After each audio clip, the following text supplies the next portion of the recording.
Okay, coming in here, gonna do day 3 of 11 days of remembrance. Look at this book. The Stowaway, Private First Class Jack Lucas. Yesterday, December 7th, 1941, a date which will live in infamy, the USA was suddenly and deliberately attacked by naval and air forces of the Empire of Japan. 13-year-old military school cadet Jack Lucas put his ear closer to the radio as he listened to President Franklin Delano Roosevelt address a stunning nation. The attack yesterday on the Hawaiian Islands have caused severe damage to the U.S. naval and military forces. Very many American lives have been lost. The initial fear that had Jack nervous began transforming in rage. The Japanese can't do this to us, he told himself. We've got to stop them before they invade every town. And America, I wish I could were older so I could go into combat and kill them. Murderer. Sitting in his barracks and hearing the president, Jack lift the furry channel inside his gut. It didn't take much to set him off. He had been mad at the world ever since his tobacco farming father died of cancer 2 years earlier. Rebellious and angry, the fireplug of a kid with the hair trigger temper, he gone looking for fights and found plenty. He became too much for his widowed mother to handle. That's why he was now wearing the uniform at Edwards Military Institute in Schaumburg, North Carolina. Hostiles exist, President Roosevelt continued on the radio. There is no blinking at the fact that our people, our territory, and our interests are in grave danger. With confidence in our armed forces, we're the unbearing debilitation of our people, we will gain the immeasurable triumph. So he, oh, help us, God. What? Okay. Filled with a varied band of patriotism and revenge, Jack pounded his fist into his palm and pledged to himself, I'm going into the Marines. Of course, he was much too young. The minimum age of military service was 17, but he wasn't about to let an age barrier stop him. Throughout the next year, he begged his mother to lie about his age so he could enlist, but she refused. The war had interested in Europe against Nazi Germany and in the Pacific against Imperial Japan. For Jack, not a day went by he dreamed of exacting a revenge from the Japanese. There has to be a way I can convince Mama. He had tried reasoning, he had tried begging, and he dawned on him. I'll threaten to flunk out of military school if she won't let me go. After he completed 8th grade, Jack issued his ultimatum.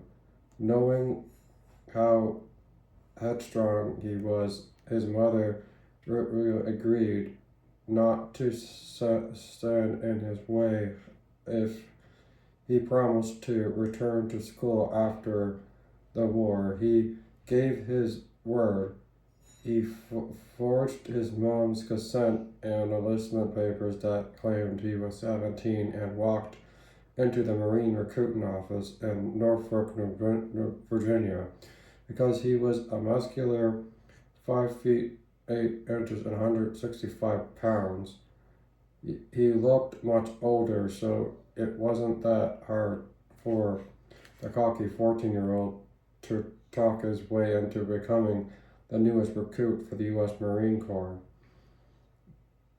Thanks to his military school background and his hunger for combat, Jack sailed through basic training and finished at the top of his class.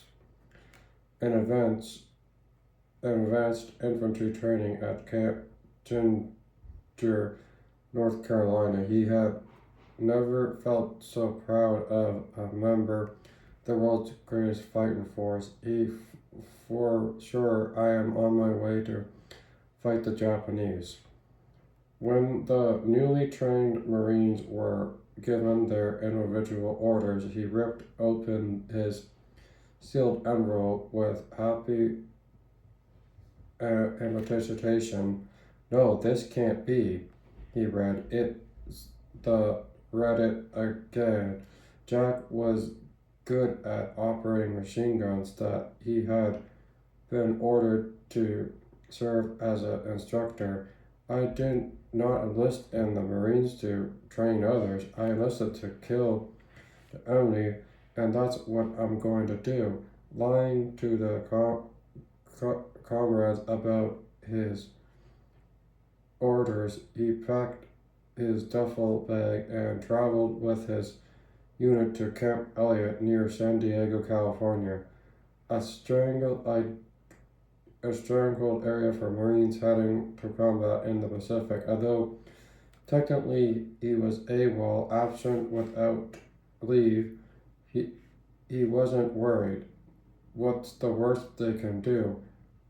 Throw me in the brig for a week or two? Why would they punish me when my sole purpose is to fight the Japanese? Jack arrived at Camp Elliott, he conventionally lied to officers that his name had mistakenly been left off the roster, so he was added. He brimmed with excitement. I'm getting closer to combat. I'm on my weekend pass. He had a Marine Corps emblem tattooed on his right bicep. It hurt, but it was good hurt because now and forever his body support the Corps. Motto Semper Fi, shortened Latin for always faithful. Let me at those Japanese. At the end of 1943, Jack and his battalion arrived at Camp Catalan in Oahu, Hawaii, where the troops prepared to head off to war. So far, Private First Class Jack Lucas had fooled everyone. I'm cracked up and ready to fight. I can't wait. But then he made a crucial mistake. He was unaware that all letters sent from camp were read by military censors, people who check mail and delete any information that deemed a risk to national security. Jack had written to his sweetheart in Swan Corner, North Carolina, and mentioned how proud I am to be a Marine and I'm only 15. His cover blown, he found himself standing at attention in front of a stern-faced colonel.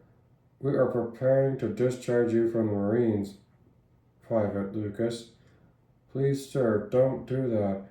You're too young for the Marines. If you try to send me home, sir, I'll simply join the army and let them benefit from my training in the Marines. The colonel leaned back in his chair and sighed. You win. Lucas, you can stay in the Marines, but you're not going into combat. not at your age. Given the job of driving a garbage truck on the base Jack firm, I'm so close to fighting enemy. I can't give up now. He pondered every possible angle until the latch into pine. It was all good actually, but it was the best he could come up with.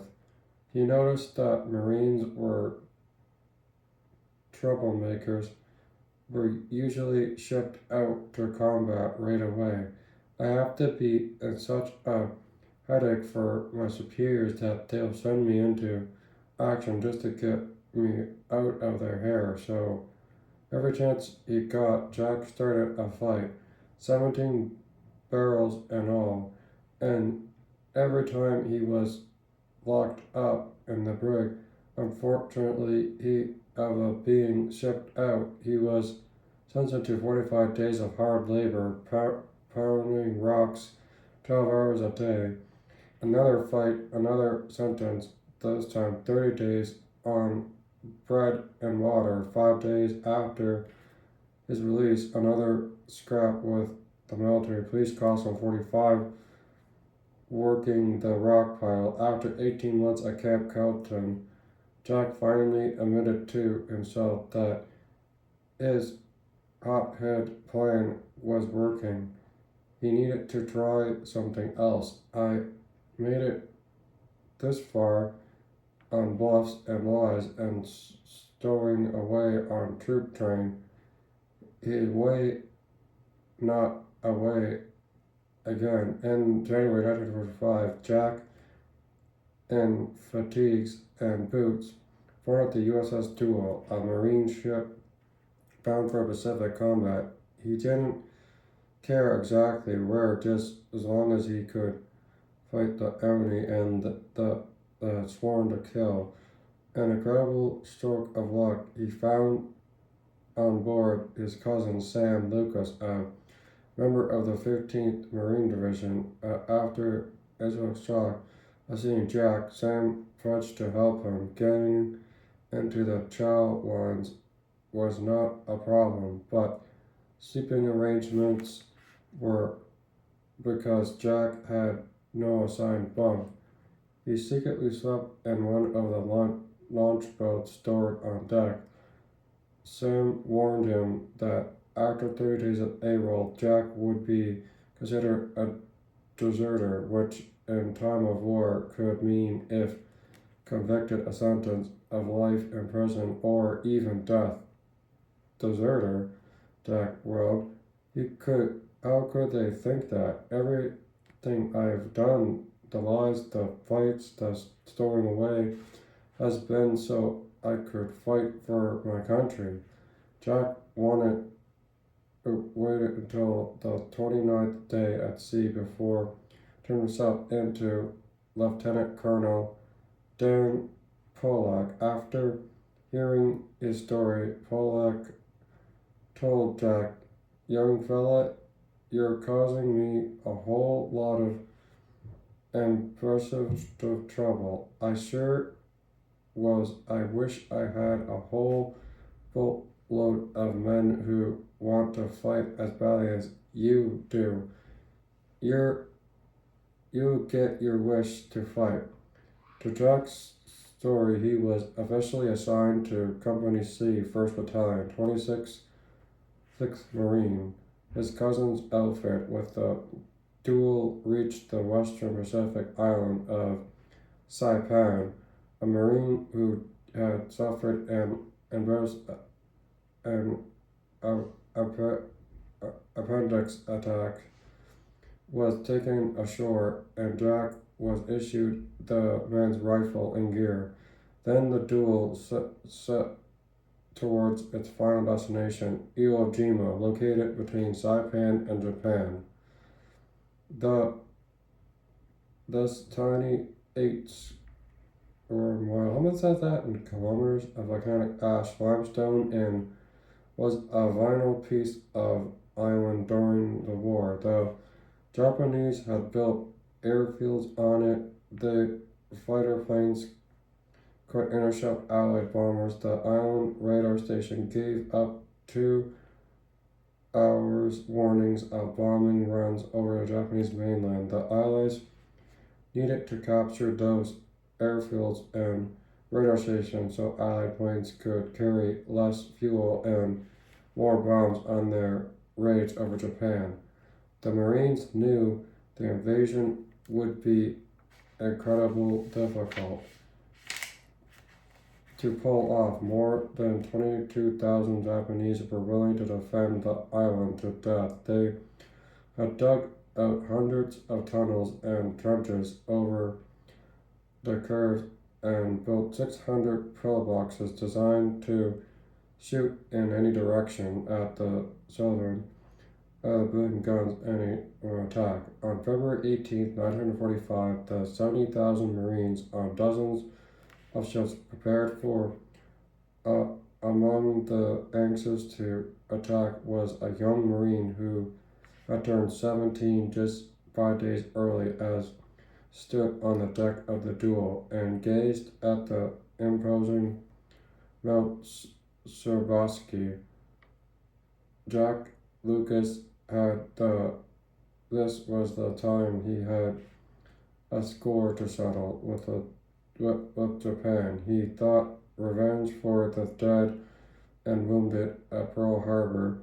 He personally wanted to kill every enemy soldier within sight. Draw first blood, show no mercy. He was too excited to be scared, too vengeful to be worried. He reached his gear, grenades, rifle ammo, and canteen, packed through the mother who had reminded all small pieces of cardboard. He wrote, "Please send to Miss Redford Jones Bahalin and see that this is my mother." He slipped the note in his wallet, which contained $16 and pictures from home. At daybreak, the Navy sailed the island with thousands of tons of artillery and dozens of Navy fighters and bombers. Stuffed and bombed the island. Hundreds of launch boats dropped in the French on the range, 30,000 of them, cold in green fatigues and camouflage helmets. By 10 a.m., the beaches were teeming with Marines who suddenly had met little resistance. The Japanese had planned it that way suddenly from underground locations and from atop Serbsky. The Japanese assault the invaders with artillery mortar fire. At 3 p.m., Jack's division was ordered to hit the island at the spot called Red Beach. Jack contained the landing craft. His heart was pounding so rapidly he could hear his blood coursing through his ears. In the distance, he saw clouds of ash and gunpowder blowing through the island, snagged by contained bombardment. Jack was one of Marines called his Red Beach. He contained of the beach. All around him, bullets from heavy incoming fire were slamming into ground. And this the next bullet for me. He wanted to run like the wind, but he couldn't. Every step he took struggled because he disappointed in black volcanic powder. Dodging explosions from artillery and deadly machine gun fire, Jack hesitated as best he could. Wherever he looked, he saw Marines blown up by landmines and mortar fire. There was no rhyme or reason why one soldier reached over safety, while another, only a few feet away, laying down or dead. It was all so random. Jack heard the screams from the falling bushes and through reckless selling, and he could tone the attack range. Not if he wanted to stay alert and more importantly, stay alive. His sole subject was to kill the enemy. The only way to do so, to keeping him moving, run, drop down, run, drop, jump up from one foxhole to the next. The Marines ran in crouching position, encouraging their way forward. The moving teams from each wind rose to the leader, Raleigh Gilbert of Texas, Melvin Havoc of Wisconsin, and Alan Coulson of Arkansas. At dusk, Jack and his comrades tried to enlarge a bomb crater to sleep in, but every time they stood up, Ashmore set down the sleds that they had in the past they could for each other on Iwo Jima. Although this was ejected, Jack was to jump up and get much sleep. Not that he could, with all the flares lighting up in the sky, the threat of nighttime banzai attacks from the Japanese. At daybreak, Jack was feeling confident that he survived its first day of combat without a scratch. His nerves were on edge. He wasn't really afraid. I felt lucky I'm going to help us fight the island. His vision north and attempt to capture Japanese airfields. The resistance was much stronger than before, and the Marines sadly advanced. Jack spotted a Japanese soldier stepping out from behind a bush and shot him. Jack had always imagined that would feel an exhausting rush. He felt first kill, but he felt nothing like that. He wasn't happy at he had slain an enemy or sad that he had killed another human being. It was just something he had to do, survive, kill, or be killed. When the Marines advanced the first airfield, the battle grew worse. The Japanese laid down deadly fire from trenches, scanning from one pillbox to another to magazine trucks. Jack had fire team led from the first of two 22-foot long trenches that ran parallel to each other, several feet apart. Suddenly, enemy soldiers stood up in the other trenches and spun fire on them. The four Marines kept their heads down, blindly fire back.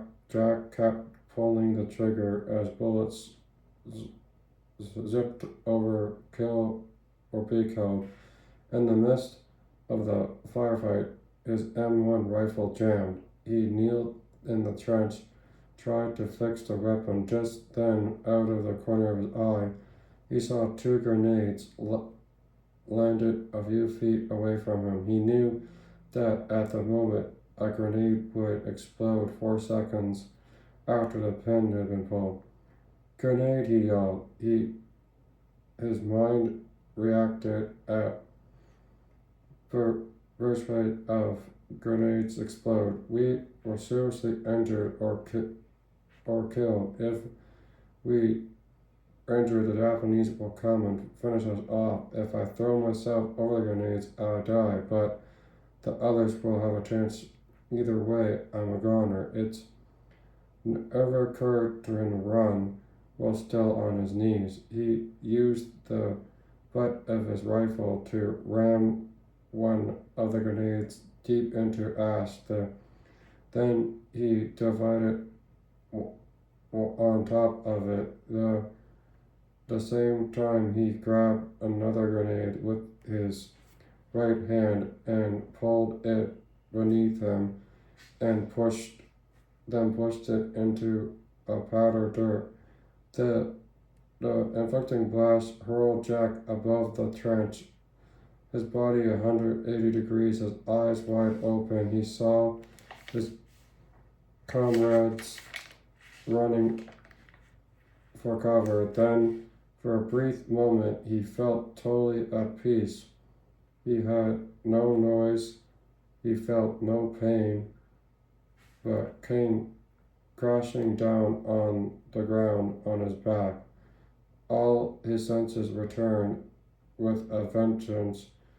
His ears rang so loudly that muffled the soldiers' shouts and gunfire. His noise, which was a clear smell of explosives. His eyes burned from falling dust and dirt. His mouth taste of blood, and the pain slowly burned in Remberce, the exacting agony of a post through. Am I alive? How is that possible? 2 grenades off, and I'm still alive? He turned his head to the right. My arm, where's my arm? Was it blown off?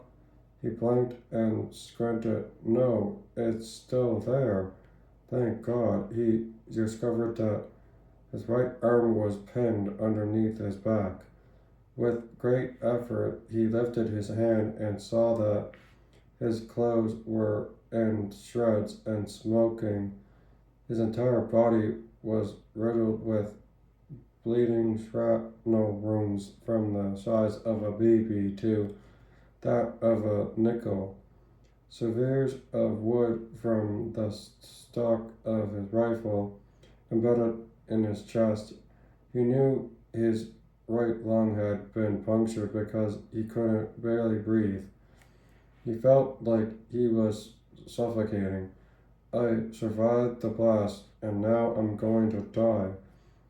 How long does it take for a body to bleed out? I don't want to die. I'm not ready. Gasping, coughing, and utter whisper, "God, please save me." And then the men lives he saved had killed 8 Japanese soldiers in the other trench and moved on. Bleeding Jack was dead after all. No one could have saved after falling on a live grenade, and so Jack laid there alone in agony, hanging on his wife, hoping someone would find him, someone other than the Japanese.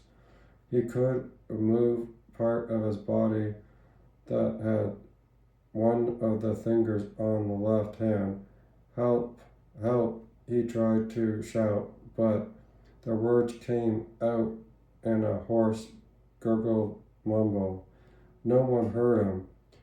When each passing minute he saved for survival dimmed, he tried not to panic, but he was easily within his uniform in tatters and covered with blood. He wounded very recognized him, a Marine, a live Marine who needed immediate help. Finally, a fellow soldier from another company approached him. Jack wiggled his fingers on his left, had him mounted the word American. The soldier kneeled next to Jack and said, "Geez, you're alive." He coupled his hands and yelled, "Medic." A corpsman lunged a huge pack of medical supplies, rushed over Jack, and gently pulled Jack's right arm from under his body. Although it was mangled, the arm was still firmly attached. That he gave Jack a shot of morphine to ease the pain and began treating the wounds. Looking up, Jack saw a Japanese soldier emerge from a nearby cave. With all his might, he weakened condition. Jack choked out Japanese behind you. The corpsman who was carrying a carbine, a light rifle barrel, along with cycle supplies, wheeled around and shot and killed the soldier who was about to lob a grenade at them. Thanks, mumbled Jack. You saved my life twice. Boom, boom, the ground shook and dirt flew. Motor attack, yelled the corpsman. He leaned over Jack's body to protect him from flying debris. Will I ever get out of this place alive? Jack wondered. Shells exploded closer, but luckily the bombardment stopped and the stretcher bearers rushed in and picked him up.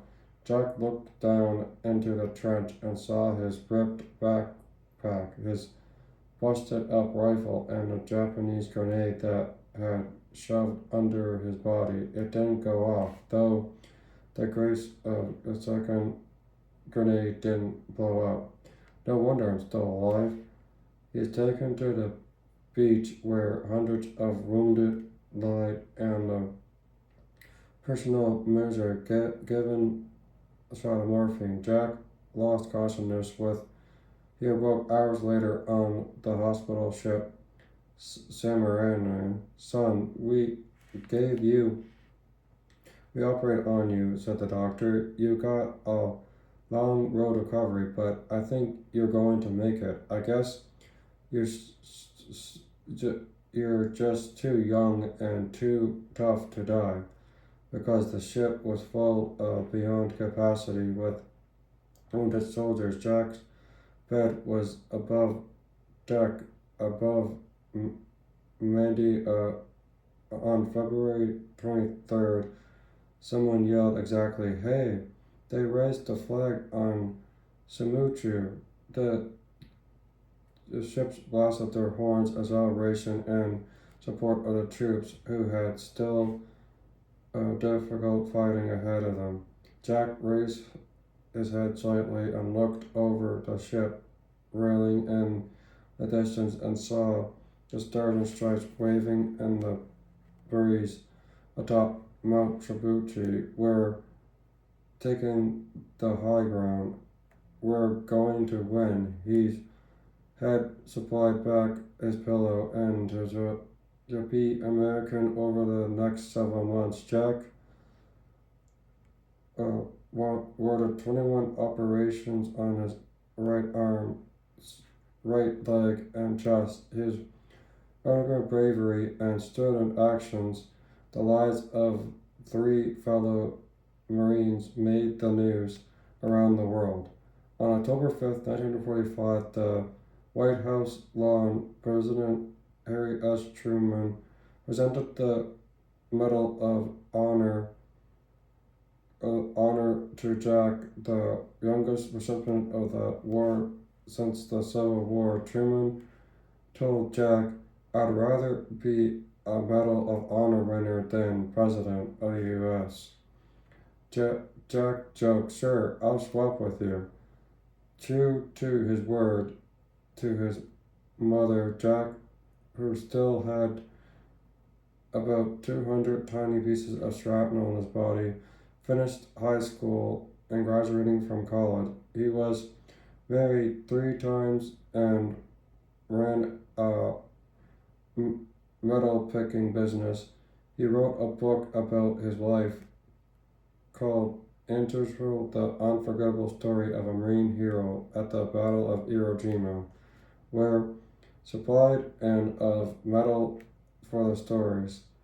The Americans needed 36 days to capture Iwo Jima, a crucial battle that set the Japanese realizing towards defeat. The toll to secure the island was high: 6,821 Americans dead, 19,000 wounded.